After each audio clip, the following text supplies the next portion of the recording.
Assalomu alaykum aziz tinglovchi. Men sizlarga real hayotda sodir bo'lgan voqealardan iborat hikoyalarni so'zlab bermoqchiman. Kanalimizga yangi bo'lsangiz obuna bo'lishni unutmang. Kanalimiz yangi bo'lganligi bois xato va kamchiliklariga oldindan uzr so'rayman. Sizning har bir fikr mulohazangiz biz uchun muhim. Hozir eshittirmoqchi bo'lgan hikoyam Misr davlatida ro'y bergan. Marhamat tinglang. Qabrdagi tirik go'daklar. Bu voqea insoniylikdan mahrum bo'lgan berahm va qalbsiz insonning qissasidir. Bu qissa nafaqat Misr xalqini, balki jamiki arab davlatlarida istiqomat qilayotgan millionlab xalqni yig'latgan va har bir ota-onaning qalbini larzaga solgan qissadir. Ayol homilasining birinchi oylaridayoq umr yo'ldoshidan ayrilgan va undan 4 yoshlik qizi bor bo'lgan.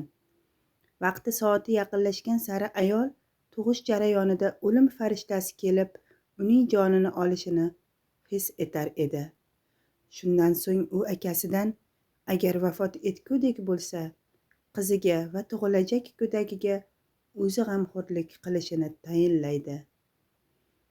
Ayol kasalxonaga borgach, uni amaliyot xonasiga olib ketadilar. Alloh uni go'dak bilan siylagach, o'lim farishtasi uning ruhini olgani keladi. Aka singlisini dafn etgach, uning 2 farzandini olib uyiga qaytadi.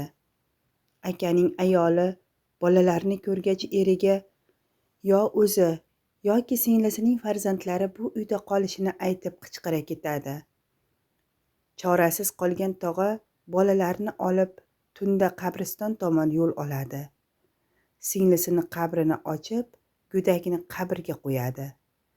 Qizchani qo'ymoqchi bo'lganida esa u yig'lay boshlaydi.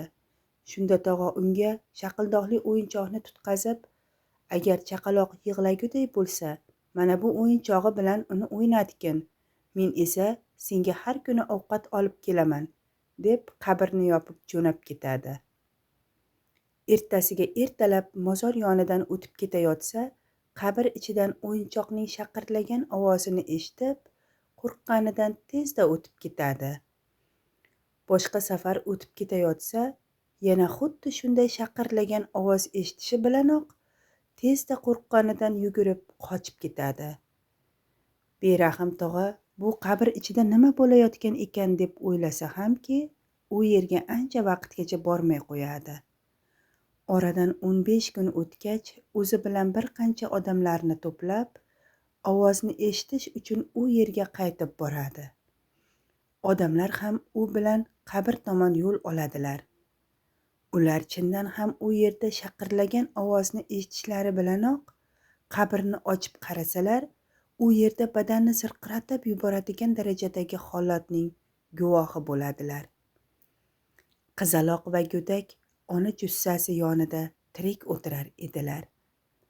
Odamlar qizaloqning tog'asi tomonidan nimalar sodir bo'lganini aniqlash uchun o'sha zahoti prokuratura va ichki ishlar organlari tergovchilari hamda sud tibbiy ekspertini chaqiradilar. Qizaloqdan so'raydilar: sen va mana bu kichkina go'dak ikkovingiz ovqatsiz, ichimliksiz qanday qilib tirik qolib kuningizni o'tkazdingiz? Qizcha javob beradi: ukam yig'lashga tushganida unga o'yinchog'ini shaqirlatar edim. Shunda onam uyqudan turib, uni ovqatlantirar, so'ngra yana yotib uyquga ketar edilar. Agarda men och qolsam, meni tanimagan oppoq kiyimli amaki kelib, menga taom berib, qaytib ketar edilar. Sud tibbiy ekspertidan qizcha va go'dak qabrdan chiqarilgandan keyin ona tanasining holati haqida so'ralganida, u shunday javob berdi: Subhanalloh, onaning jasadi dafn etilgandan keyin 20 kun o'tganday emas, balkim u tirik bo'lgani kabi hali ham iliq holatda edi. So'ngra mirshablar bolalarning rahm shafqatsiz bo'lgan tog'ani, singlisini farzandlarini tiriklay ko'mganligi haqidagi ayblovni qo'yib, o'sha sohada hibsga oladilar. u qalblarni larzaga solgan jinoyatini tan oladi va qamoq jazosiga mahkum etiladilar. Aziz tinglovchi, eslatma uchun ma'lumot. Misrliklarning qabri ikki xil shaklda bo'ladi.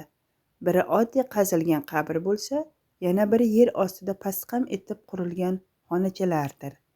Bunday xonachalar ayol va erkaklarga alohida qilib quriladi. Shuningdek, bir kishi sig'adiganlik qilib qulfli eshik qo'yiladi.